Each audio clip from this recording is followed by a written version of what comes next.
వాటిని చూడలేనటువంటి అంధత్వంలో లోకంలోనే మనం తిరుగులాడుతూ లోక సంబంధమైన వాటి కొరికి ప్రయాసపడుతూ వ్యర్థత్వంతోనే ప్రియులారా మనం ఒకవేళ బ్రతుకుతూ ఉంటే కదా ఆయన మనతో చెప్తా ఉన్నాడు, ఇదిగో మునుపటి వాటన్నింటిని కూడా మీరు మర్చిపోండి, అవన్నీ గతించిపోయినాయి, ఇదిగో నేను ఒక నూతన క్రియ చేస్తాను. ఎప్పుడు చేస్తాడు నూతన క్రియ? ఆయన మన మనస్సు నిలిపినప్పుడు ప్రియులారా, మనం ఆలోచించినప్పుడు ఏం చేస్తాడు? ఆయన ఒక నూతనమైన కార్యం చేస్తాడు.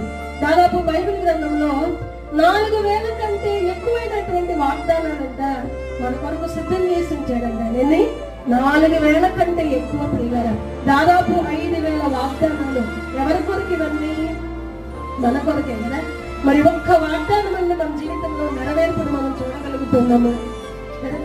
ఎందుకు చూడలేకపోతూ ఉన్నామంటే జ్ఞానముతో మన మనస్సును మనము నిలపలేకపోతూ ఉన్నాం.